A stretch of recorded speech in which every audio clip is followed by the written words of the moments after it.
Hello, hello. Welcome once again to the show, Quoth Raven, Lewis Bright Raven. I'm Lewis Bright Raven, 33-year veteran. It feels like 35 or more. Veteran of the industry of comics, science fiction, fantasy, horror, and role-playing games. And with me is my co-host, Chris Hall, 18-year veteran colorist and animator. All right, thank you. And also, the fat man who laughs. Yes. So, let's get into it because I just don't have the energy to chit-chat for much, if you know what I'm saying. I wore myself out the last Tuesday with the rants. Right? You're still, he's still recovering from that. Anyway. He's got a little vein right there that's just kind of like... No, that's still the heart monitor. All right, man. You go ahead and start. All right, we are starting the night off with the Adventures of Lumen N. Number 1. This is $4.99 from publisher Dark Horse Comics. Writer James Robinson, penciler Phil Hester, inker Mark Deering, colorist Bill Crabtree, letterer Jim Campbell, cover artist Phil Hester. Genre is fantasy, occult, and supernatural. Publication date September 3rd, 2025, with an age rating of 14+. What it's about. The year is 1901, and our heroine, Lumen, is a precocious 13-year-old with many questions about her life. Why has her father been gone for years? Why must she learn so many languages and fighting techniques? And what's with all the lessons in seafaring? Then an attack on her home by a horde of steampunk assassins delivers the first glimmer of an answer. When Lumen's savior reveals himself as her grandfather, the legendary Captain Nemo, one of the greatest characters in Victorian science fiction literature. A brand new world of steampunk adventure and thrills is about to open up for Lumen as she connects with the grandfather she never knew, while together they take on a cabal of evil masterminds intent on world domination. A world full of heroes and villains from Victorian adventure and fantasy action. This is an absolutely fascinating tale of Hindu fantasy and culture. The artwork on this one is amazing. It's fantastic. I absolutely love what the colorist has done with this book. On every page, the colorist has added just a hint of like texture and grain that just, I don't know, it just works. It just makes it look like it's done an actual like a paper stock, and it's really nice. So what is Lumen's secret? Why is her grandfather attacking her home? Which I thought that's what happened, but apparently not. Why are the staff suddenly martial arts experts? Really good stuff here, and more than enough to make you want to pick up the second issue. Okay. What did I think? Been here, done that before, Robinson. Leave it to chance all over again with just a dash of League of Extraordinary Gentlemen thrown in with Captain Nemo, and it being more steampunk and non-magic adventurer rather than the magic user that Chance Falconer is. Not that that's necessarily a bad thing, but for me, it's like hearing a remix of a favorite song by an act you like. It doesn't necessarily grab me the way it might have if it had been a different song. You know, it's like when you hear a remix of a song, and you're used to hearing it a certain way, it doesn't quite. Right. Yeah, that's kind of how I get the feel with this book so far. If it had been a male lead or something else is different that Robinson's been delivering right along for years, because he's had Chance. He said, "Welcome to the Maynard," which we've reviewed in the past, which is a female lead heroine, magical world of whatever. Again. Right. I'm all for female leads, but when that's all you write, you tend to get a little bit stale to it. If I had to be critical about it, that would be what I'd be critical about. But that having been said, the book is very well executed and certainly worth continuing, Chris. And I think I just need to trade wait for it rather than go issue by issue. But I think, we'll probably review it issue by issue. Yeah, that's fair enough. But I'm probably going to trade wait. Okay, cool. And you gave it 4 stars, and I gave it 3.5. All right, perfect. And let's see if we have some art. We do. Yeah, and it's hard to tell because the artwork is a little smaller here, but yeah, there's there's a texture on every page. It Mhm. just gives it that little certain something. Okay. Yeah. Well, let's see if we can enlarge it here. Does that help? No, it just makes it blurry. Just makes it more blurry. Okay. Yeah, it's just I mean, you've seen it. It's just a hint of texture Mm-hmm. that gives it almost like a canvas feel. Okay. And then there's another one. Well, here you can see it a little bit more because you've got the grains of in the sand and the dust Right. more. Yeah. So you can see it a little bit better in this page. Like, you've got a little bit of a smudgy grain going on in back in the smoke behind there. Right. So yeah, that's a little bit what he's talking about.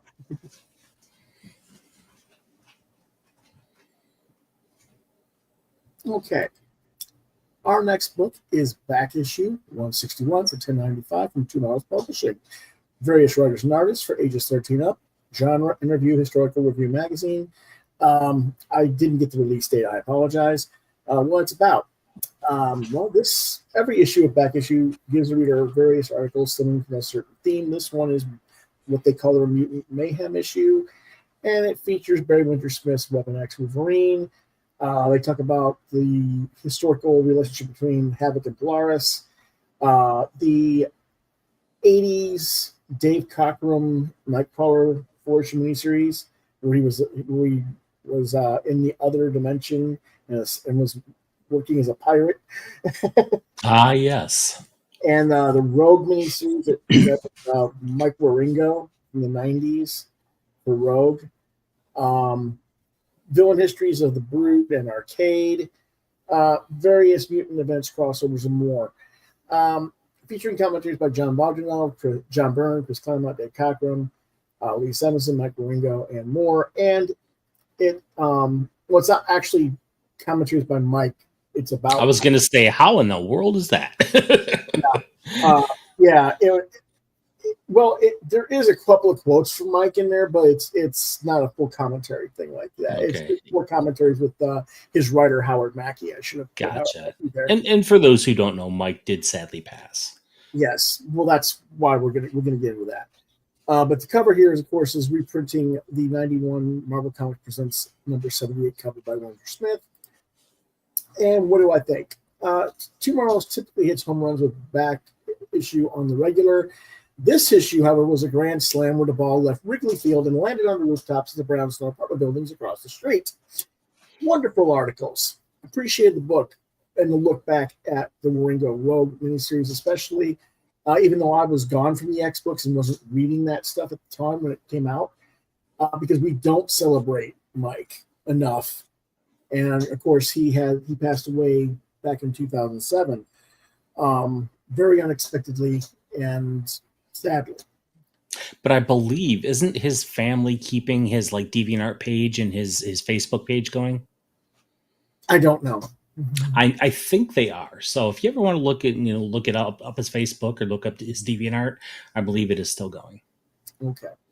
The only thing missing from this is, if you can tell by the cover image, you might not be able to. The blue text is kind of blurry in the way it was scanned when I did the thing. It says Mutant Massacre event. They don't actually talk about Mutant Massacre, and on the actual magazine it says Major Mutant Crossovers instead. I wish they had done something with the Mutant Massacre storyline in this, because that's one of my favorite storylines, but it is what it is. They did touch briefly on the massacre, but I really would have liked to see the full article. And why that came out the way it did, because there were certain things that Claremont and Simonson chose to do because of what they were kind of forced from outside pressure, so shall we say. Right. I would have liked to have had a little bit more discussion of that, I guess. Anyway, I give this one a 4 out of 5. As far as the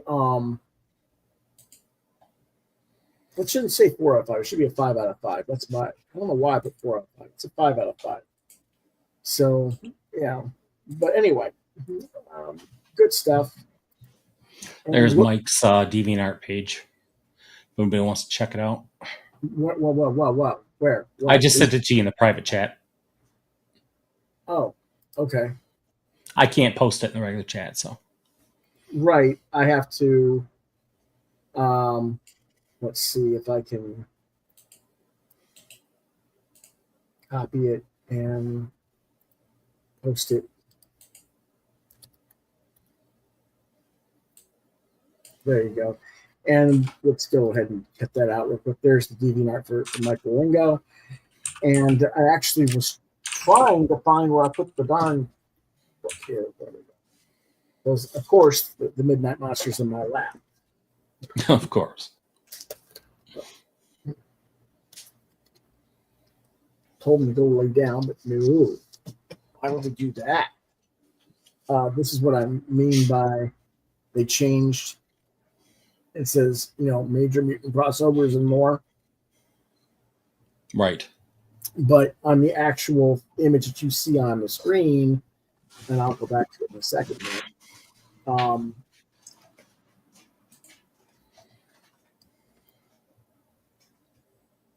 think you guys can see it. Whoop. If I share it here, I gotta take that out. Can you see where it says Mutant Massacre crossover and more? Mm-hmm. Yep. So I was just a little bit disappointed on that because I hadn't read the magazine yet. I was just grabbing the graphics off the net to do it, so I wouldn't have to scan them. Right. That's a bummer that they changed it. I would like to know why they changed it, but no biggie. Again, that's a 5 out of 5. And again, let's talk a little bit about Mike.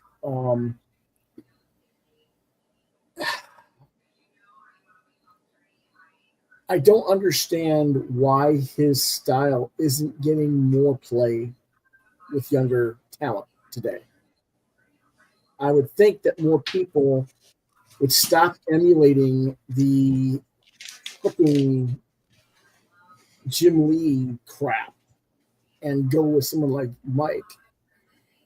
Yeah, and Mike had an amazing, open, cartoony, bouncy style. It was amazing. And that's why I want to open, because it shows Mike's work. Oh. I'm not smart today. I didn't take my smart pills.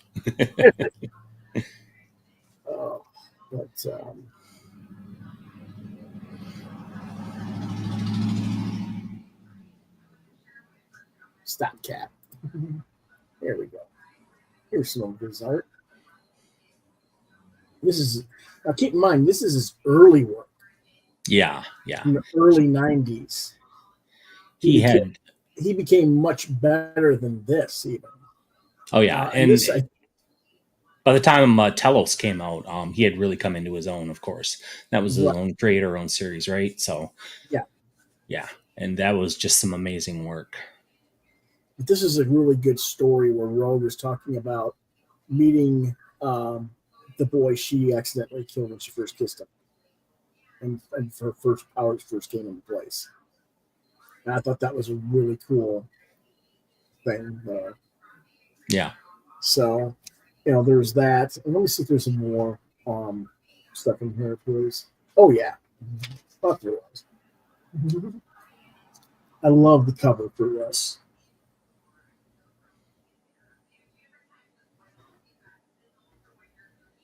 So yeah, beautiful stuff.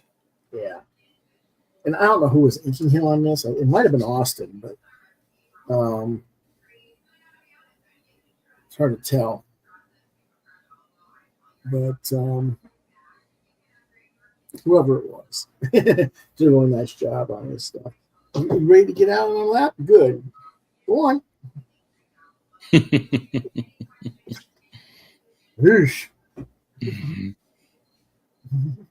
But yeah, love his stuff. We're gonna actually start doing some episodes in the future where Chris and I start talking about different artists and just what we appreciated about them and stuff like that. Moving into season 6, that's going to be a feature that we're going to add to the show. Very cool.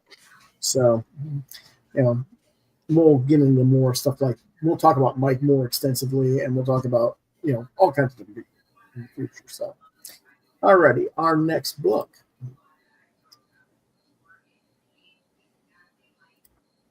is DC Elseworlds, Batman, Gotham by Gaslight, A League for Justice, number 3, $4.99. Publishers DC Comics, writer by Andy Diggle, who was recently on Throwing Stones, Glasshouse Graphics podcast with Chris and David Campiti. Yes, he was. Artist Leandro Fernandez and colors by Matt Hollingsworth. Lettering by Simon Bowen. Cover, what you see here is by Fernandez and Hollingsworth, and it's kind of a blah cover in my opinion. The other 2 covers were by Guillaume March and Chris Stevens, and I will show you the Chris Stevens cover shortly. Editors are Ben Mieres and Ash Padilla. Genre science fiction superhero, released September 10th, 2025. What it's about: the sleeper has awakened. General Zod emerges from his slumber, aligning himself with Lex Luthor to take over the planet. But will Luthor kneel before this powerful being from beyond the stars? Meanwhile, the League for Justice seeks out new members, taking on a daring mission to rescue some familiar faces from Luthor's vile laboratory. Will the League be able to come up with a plan to stop the approaching invasion, or will their one chance of hope fall into foul feline hands? What did I think of this? This issue feels a little bit rushed, but there's also a lot of info dump smack dab in the middle of the overall series. This is like 3rd issue of 5. And it's kind of just setting up for the next 2 issues.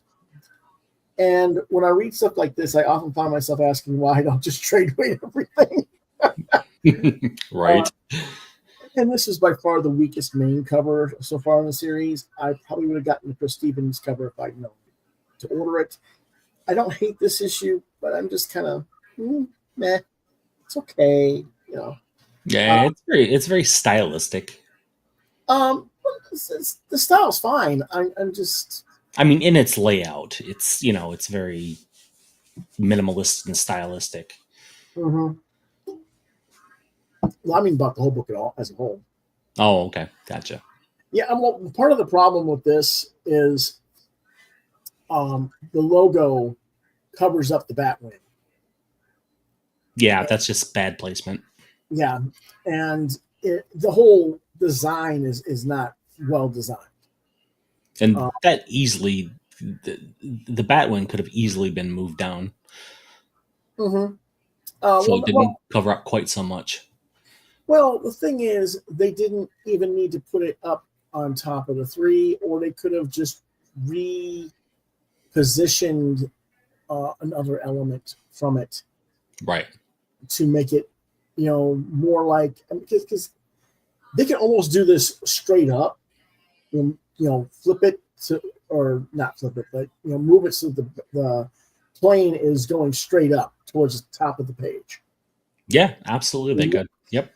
And that still would have worked. It would have worked a lot better, but it's just not a good cover. I'm sorry. No, it's bad cover design. Now this is a good cover design. Yes, it is. But see here's another thing they could have done.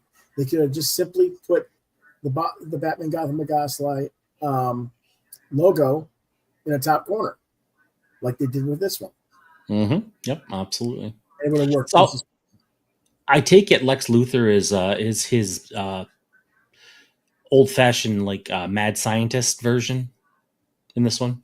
Yeah, that's cool. Definitely. Yeah, because for younger viewers who may not know, Lex Luthor started out as a mad scientist. He wasn't always the 80s businessman, evil businessman. Yeah. So anyway, that's how he became an evil businessman, because he was so genius. He had all these inventions and stuff, right? Like that. But they kind of Byrne tried to make him into the multi-billionaire business person in the 80s, because that was kind of a shift of what was going on in the culture at the time. They wanted to reboot. So that's how that came about when they rebooted Superman in 86. But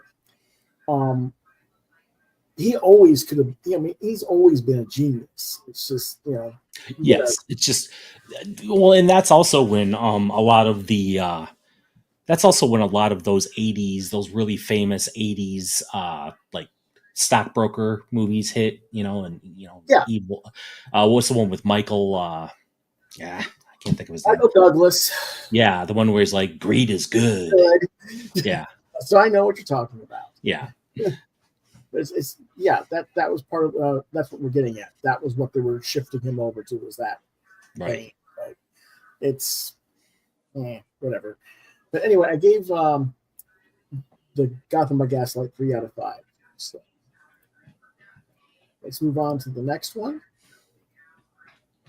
And that's Blood and Thunder number 5, $4.99. Publisher Image Comics Skybound. Written by Robert Kirkman and Benito Cereno. Artist E.J. Sue. Lettering Russ Wooten. Colorist Michelle Asarakarn, also known as Miss Asic. Covers by Sue and Miss Asic, David Lopez, and a few other people. I that might not be the correct list, so I don't know if I got it right or not. But either way, there's, in fact, I know it's not, because there's only like 2 or 3, and there's more people there. So I didn't correct update the covers list. I apologize to the artists there. Let me quickly go look that up so we know who actually did it.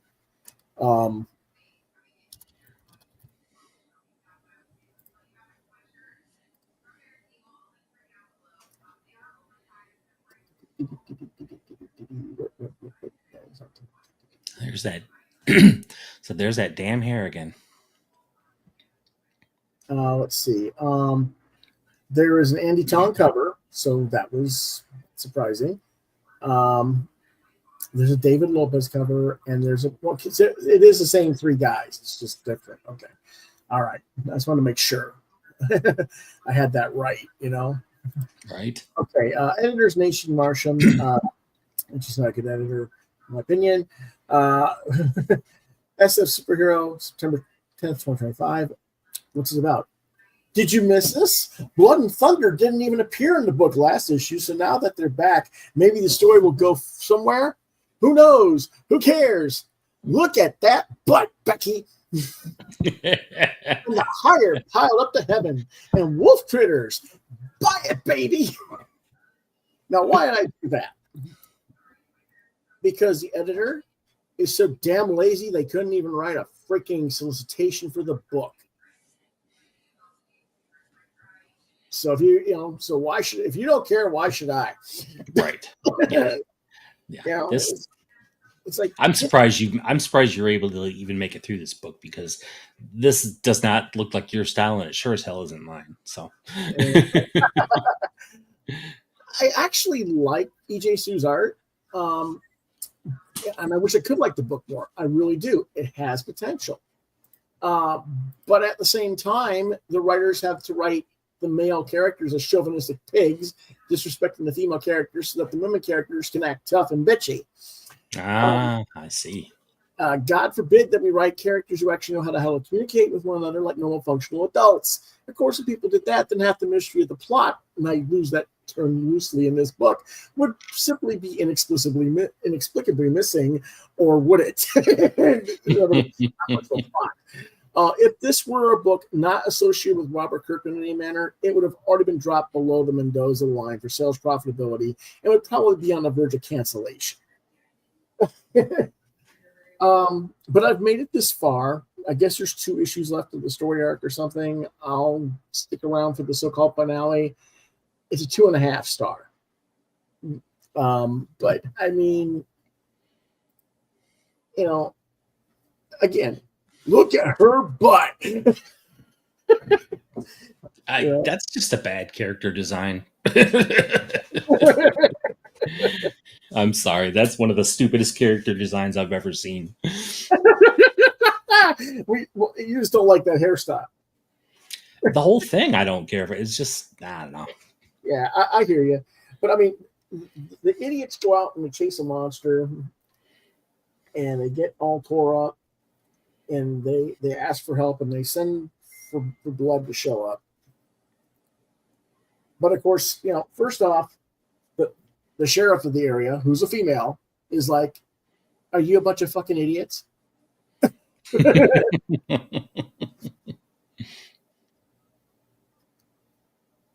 Okay, I'm drinking my coffee. I'm dealing with a bunch of dorks who went out there with guns thinking they're going to kill something. And I'm just like, snarky little wench here, But now we're going to we brought someone in here who can do it now, and here she is. Oh, okay. And then the two cops are talking the cop is talking to the head scientist and like, "Excuse me, are you talking about me when I'm standing right here?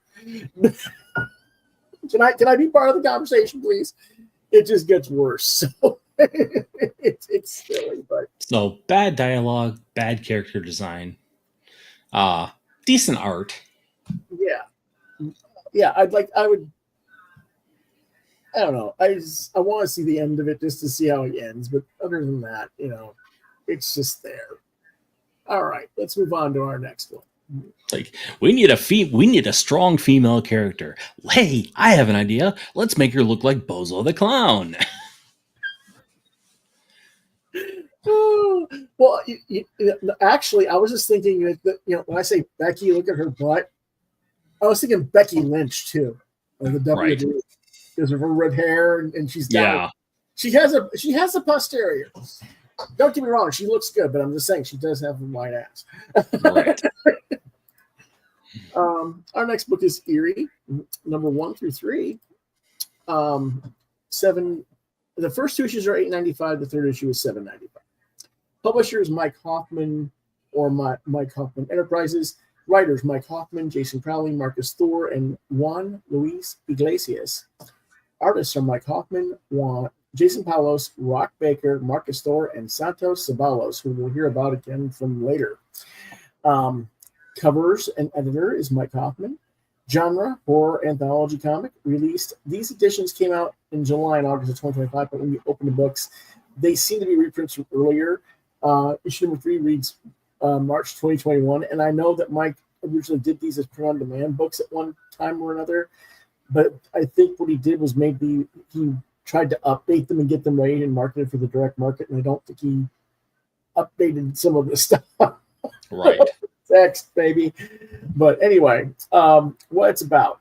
Basically, it's just a throwback homage to the classic 1960s, early 1970s black and white horror comics that Warren put out, just like one of my regular books, Shudder, that we regularly talk about, from Warrant Publishing. And we'll talk about it again tonight. But Hoffman has a slightly different vibe, and yet he still taps into the same talent pool as Shudder. Of course. The same track. What did I think? I mostly have similar thoughts for this magazine as I do for Shudder, given the shared presentations and stylings. Hoffman, however, is often going to be criticized for being a poor man's Frazetta wannabe. Not that Mike really cares what anybody thinks. He's quite comfortable with that being said about him. And I guess, he's in his 70s. He's been in business over 40 years. He doesn't give a crap what you fans think. Well, and being a Frazetta wannabe that's not a bad thing. Yeah. He's doing a series out of his love for the medium and the genre, and he knows what he's doing, and he hits his audience and his target of his audience very consistently. And so, I like the stories just fine. If there's a criticism I would have for the book, it's that the book mostly showcases Mike and doesn't have enough artwork from other artists. But I have to be fair to him because it's his money and his time invested, and he should be allowed to do what he wants with his own book. He's the publisher. So if that's what he wants to do, okay, right? Right. Now that having been said, I do wish that people like Mike and Rock Baker and Chris Kohler, who's not featured in these magazines, but someone in the same stylistic vein and taste of interest. Jeff Slemons, again, not in this, but, same thing.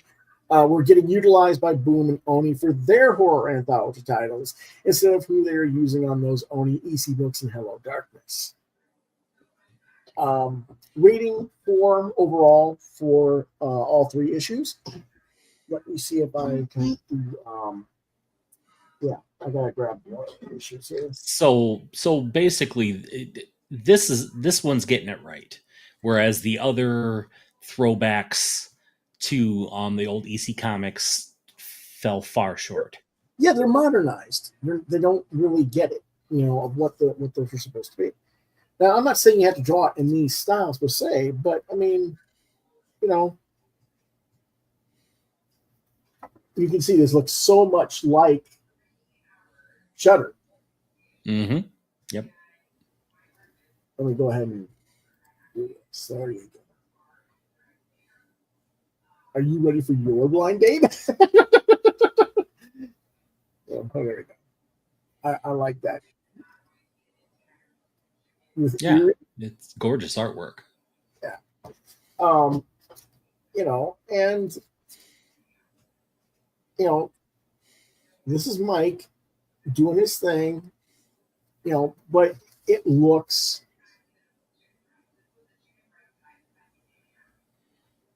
like a very, there's a very rough, rudimentary look that's similar to Present. Right. Well, is that like Charles Bronson? It could be, yes. Looks like Bronson to me. Yeah, it probably is, knowing Mike. He does a lot of likenesses from films and stuff in his books. So, yeah, the artwork in this is just gorgeous. Now let's look at Jason Palos' art. False Alarm. Yeah, still very nice. I mean, if this stuff was done in color through Oni, that would be, perfect, right? When you have a strong line artist who's comfortable working in black and white and knows how to work in black and white and even grayscale, color just messes it up. Yeah, you don't need color. You don't have to do it in color, but I'm saying what I'm saying is if EC wanted to do it in color, they could. Right. That it would still work, And this is still Palos, but I mean, look at that, rights and folds. Oh yeah, yep. You see that's what they're going for. That it's that classic type of look, and I don't know, is this still Mike? Yeah, it's still. Yeah, I want to get another one of the artists in here. I know there was another artist in here. I just gotta find the right one. Let's see which one is which. Rock Baker. Which one's Rock? I don't know. Okay. But I mean, there's just a lot of cool stuff in here overall. So, and this was the first issue. And then I think it was issue number 3. Let me check real quick. Yeah. This is the one that had Zabalos, who's also in the Shudder issue. And it's all, I gotta find there we go. Here's Zabalos.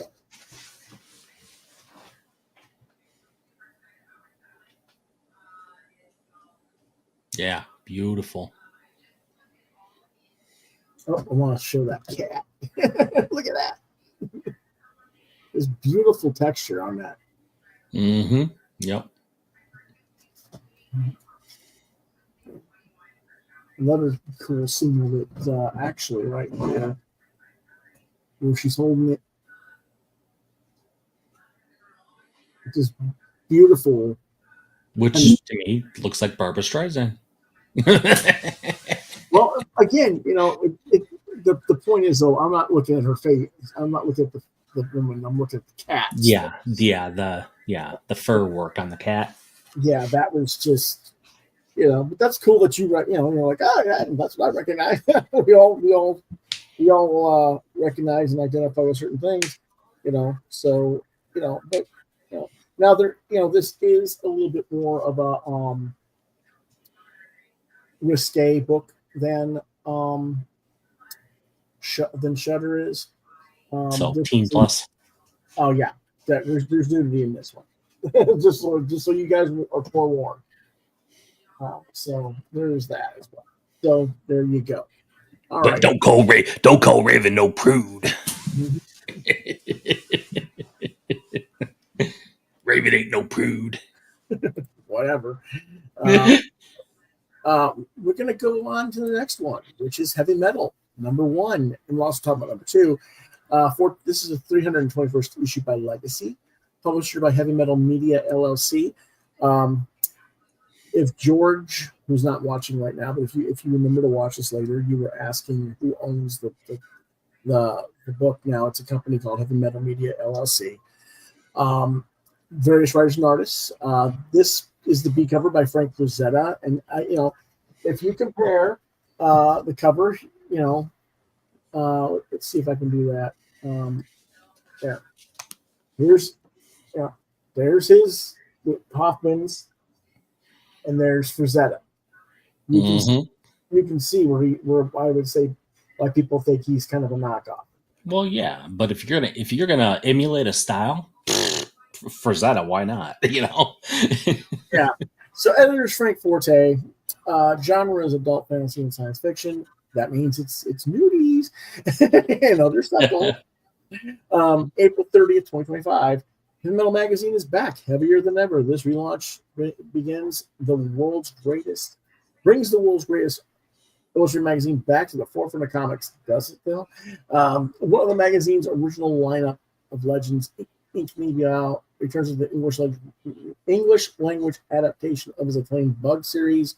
Michael Conrad from Hello Darkness and Bloom. It will continue with Greek comics legends Ilias Kyriazis for Collapser and What He Wished for an all-new series called Millstone. And there's other stuff going on. Anyway, the outrageous Burton and Sib returns with Four Monsters by Antonio Segura and Jose Ortiz. There's Vincent Ciarelli's classic The Mercenary, the English language debut of Janevsky's cult sci-fi heroine Sixella, Guido Kripax's classic character Valentina, returns by the hands of writer artist Sergio Gerasi, and there's all kinds of other stuff going on in here. They got the Tarna character in there, written by Leah Moore and John Rippian, with art by Anna Morozova. Cold Dead War B-17 by Greg Wilson, Grimaldi by Kieran Grant, and Legends of Tarna by Joseph Michael Linsner. Just a whole bunch of cool stuff in here. The Bust by Paul Kirchner, which is not the same as The Bust by me and Alan Westcoat. 2050 by John Workman, which, if people don't know most people know John Workman as a letterer in comics for mainstream, but he's actually an exceptional artist in his own right. I don't know why he never really took off as a penciler or something, but oh well. David Quinn and Tim Vigil do Transcendestity. Just a whole bunch of stuff. Jim Rugg's in here. John Wayshak is in here with Kobo. So lots of stuff. Over 200 pages. It was an improvement. This is definitely an improvement over what the magazine had been in its death throes under the previous management. But it's still not heavy metal.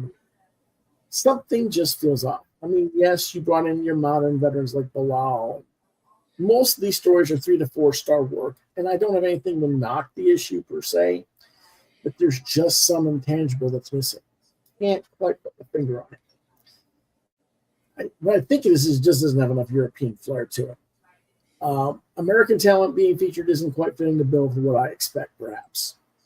I don't want to be unfair, I mean, you've got the Workman piece, even though it's a one pager. You've got Jim Rugg. That's going to appeal to the younger generation of indie fandom these days. There's a lot of good content in this magazine. So I don't want to undersell the issue. You're definitely getting your $14.99 worth on every level. But as you know, I'm also been reviewing Metal Hurlant. And while Metal Hurlant is basically double the page count and double the price, because Hurlant has a more worldwide feel to it, and this feels more Americanized, and has for a very long time for heavy metal, it just doesn't live up to the hype for me anymore. And I just didn't see the point of 26 variant covers for the first issue. That was just ridiculous. It was kickstarted, and that's another thing. Don't ship your mags to your stores before you fulfilled your campaign, which is what happened. In fact, I'm not even sure if they actually fulfilled their campaign, to be certain. But anyway, it's disrespectful to the backers, and that's another reason why I was a bit down on issue number 1. I was not a backer for this. I actually backed Metal Hurlant instead, and I thought I'd backed this, but I hadn't. And I remember how angry I was for the people who actually had backed the campaign who hadn't gotten their books. So right. that was an issue. So 4 out of 5. This did. Oh, go ahead. Sorry. No, go ahead. You go ahead. I was going to say, because on Kickstarter, this did like what, 500-600 grand or something like that. Yeah.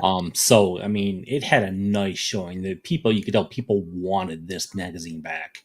And if I don't know if I'm correct or not, wasn't Metal Hurlant, wasn't that a lot of reprints though? No, not really. I mean, okay. I thought it was about the same of equal. I mean, there was certainly reprints for Mobius and Kaza and stuff like that. They had new stuff too. All right. And again, they had double the page count. Right. So it makes a big difference. But the covers that I did show here. This is the main cover from Greg Hildebrandt. That is Lotte's cover, which is kind of a weird, I don't know. It's okay, Kieran Grant's cover looks cool, for what it is. It's kind of based off of Hildebrandt too, a little bit.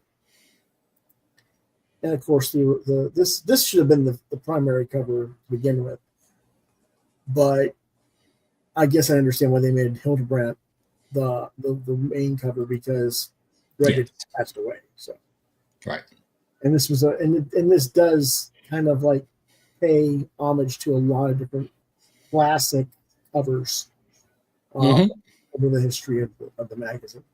Yes, absolutely. So this is the middle number 2. It's a Brom cover. I love Brom. And this came out on July 30th of 2025. In this issue, you have, the Bug series, the Burton and Sib, the Sixella, the Valentina. Basically, just a continuation of what was in number 1. There's a few other pieces in there that are different, one-shot type stories and stuff. But the main stuff is just continuation of what was in issue number 1. Again, it's not quite as good as the content in Metal Hurlant, in my opinion. And I kind of muddled through some of this material, whereas I breezed through Hurlant. Something about, I think what it is that I don't have as much knowledge of the European market as you might think I do. And so to me, it's always exciting and fresh. This is cool. I want to look at this. Whereas most of the American artists I'm familiar with, so I did like the article and the shout out to the comic shop Howling Pages in Chicago, Illinois. And if I can ever get back to Chicago, that's one of the places I simply must visit. But this magazine has more of a media magazine feel to it. There's more advertising, more interviews, more non-comics content to it than what Herlot offers. And it's certainly got that more Americanized taste. And I prefer the more artsy Herlot. But I do find the majority of these stories and features worthwhile. Again, too many covers. You got your Jim Mafu, okay, all right. Astors is okay. I didn't really care for the Janevsky cover. It just looks kind of faded out. It almost looks like it should have been colored a different way. Right. And it was sat and bleached out in the sun and turned into that. I just don't care for that cover. The Patrick Riley covers, let's see if I can blow that up a little bit there. I mean, it's six-eyed dragon with versus a sort of a space scuba diver with a spear. I mean, it's like, okay, whatever, But anyway, this was only some of the variant covers. There's like another 4 or 5, and there's no need for that many variant covers for a magazine. There just isn't. So I'll give it 4 out of 5. But I definitely prefer Metal Herlot. Your turn. All right, this is It Killed Everyone But Me, number 1, $4.99, publisher Mad Cave Studios, writer Ryan Parrott, artist Letizia Cadenizzi, colorist Alessandro Santoro, letterer Taylor Esposito. Cover A is Jorge Corona and colorist Sarah Stern. Cover B is Trevor Henderson.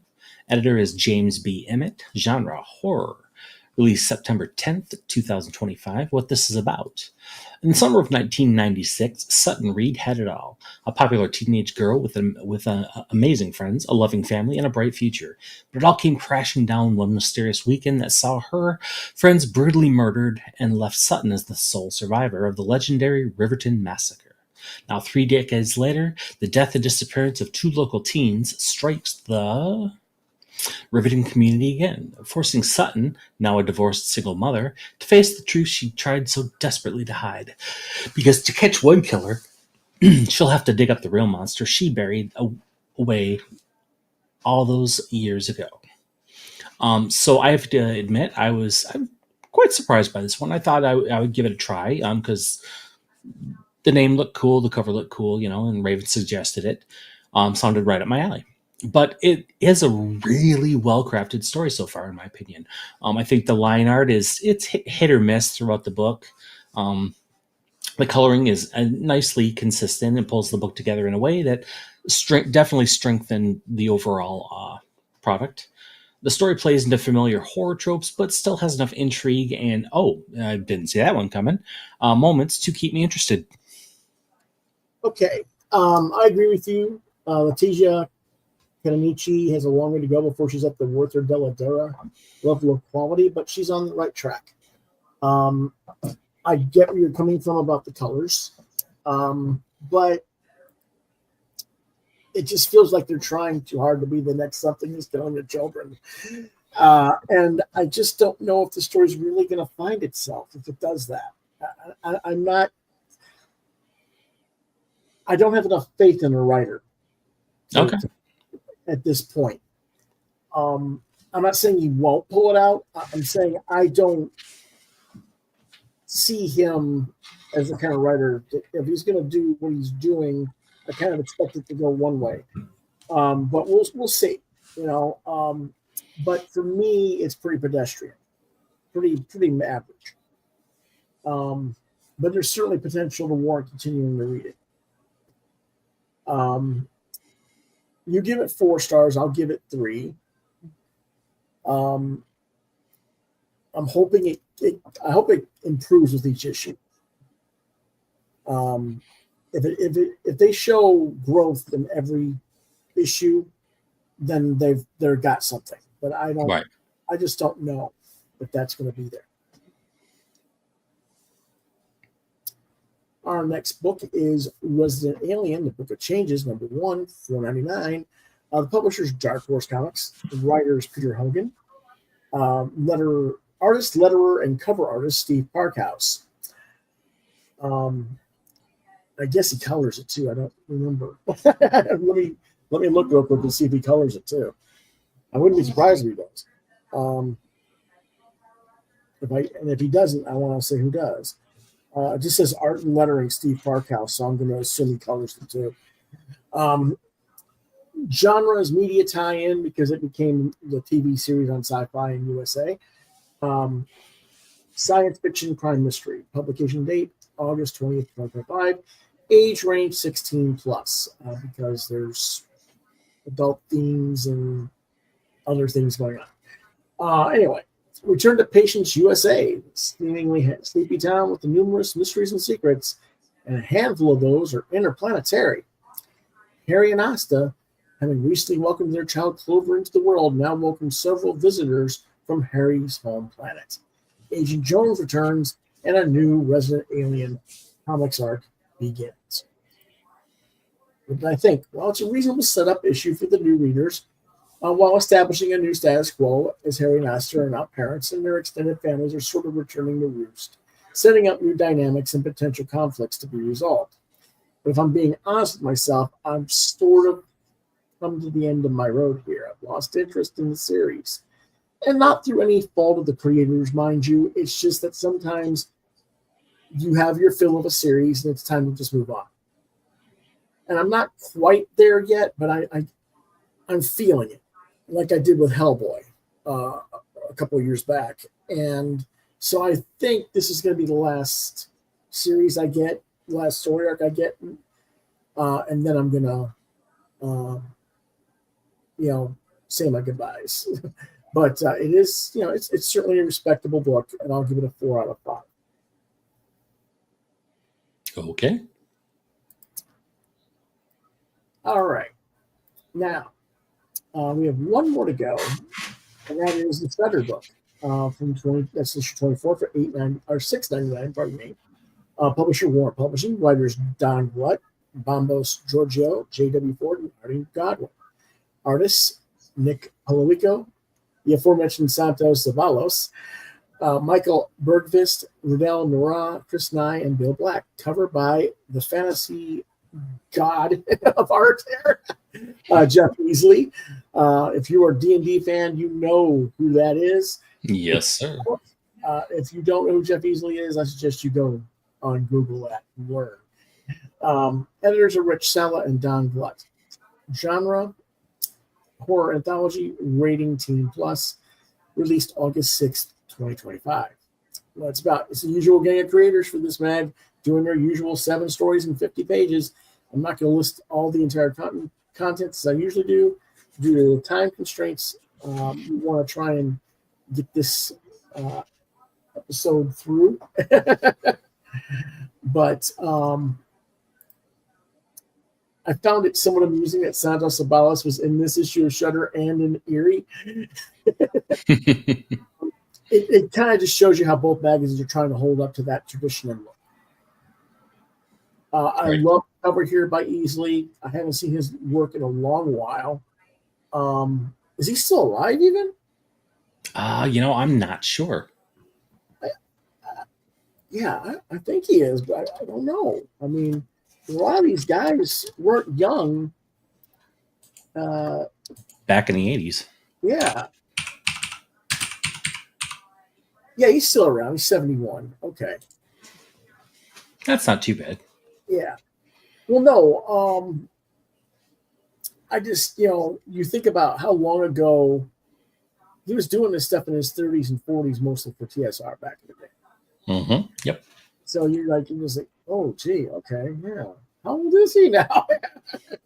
Yeah, he is definitely one of the artists that I emulated back when I was, younger and got into like Dragonlance, stuff like that. Yeah, like I'd see his covers and be like, oh my God, this is amazing. Mm-hmm. Yep. And so, I'd love to see an actual comic in the style, because we're used to seeing his painting, but I don't know if he's also an incredible line artist, and it would be really amazing to see something like that. But anyway, That would be cool. the stories are the usual fare for the magazine, plenty enjoyable. Now, some might wonder why Shudder is $2 less rather than EYRIE, especially since there's multiple writers and artists to be paid. But some of the stuff is reprints, and they have advertisers, which offset some of the expense. They can charge a little less versus Hoffman, who's basically PODing, that's print on demand, and just recently went into direct market stores. Now, I would say if Hoffman markets his products in EYRIE, because if you don't know who Mike is, he's not just comic book artist, he's also a musician.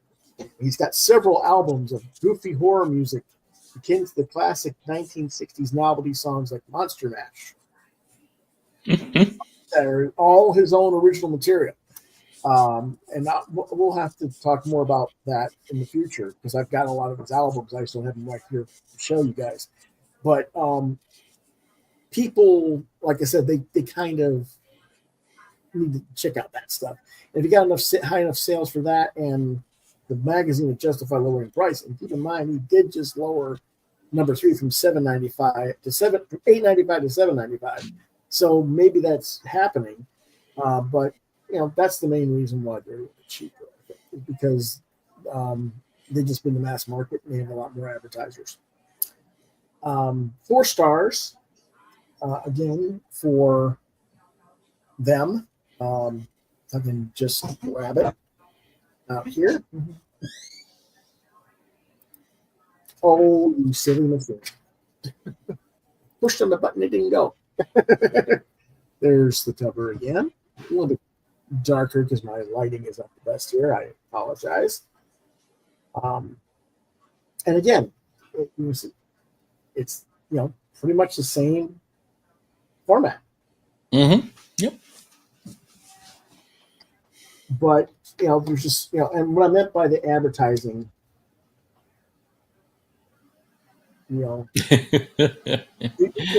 that American Lung Association ad is like $350. I imagine so. So there's other things in here as well. You get your subscription, of course, so you can buy subscriptions and get them mailed to you. That's it does make a difference to what their sales are. And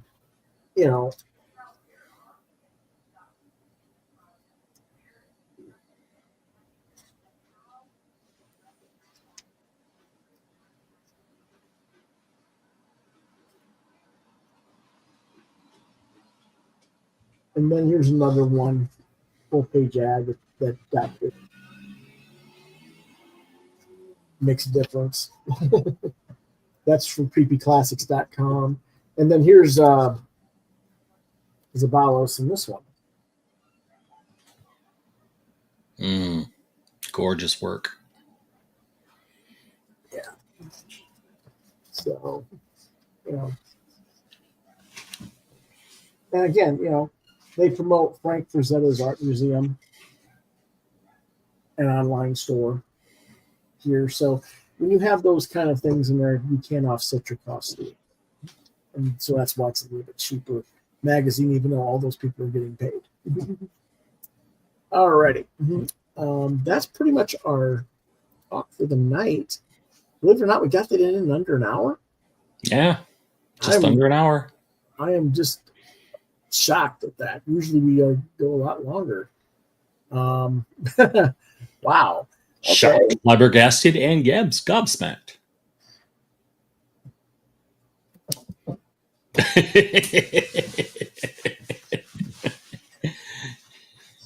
There, I was gobsmacked. You weren't expecting that, were you? No, I wasn't. No. Yeah. So anyway, tomorrow, our Friday night documentary series continues. We're going to be watching the film, or talking about the film Phil Tippett, Mad Dreams and Monsters, which you can find on Tubi. Join us as we discuss this documentary, and as well as some of our favorite Tippett designs from the movies he's worked on over the decades. That'll be at 8 o'clock tomorrow night.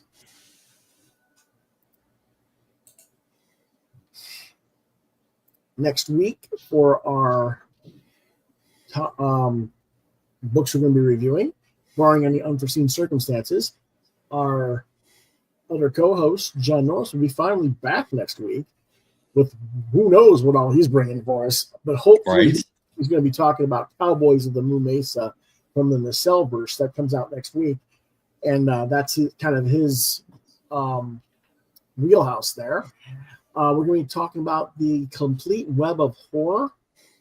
I've been trying to get to that one review. I just haven't got it all read yet.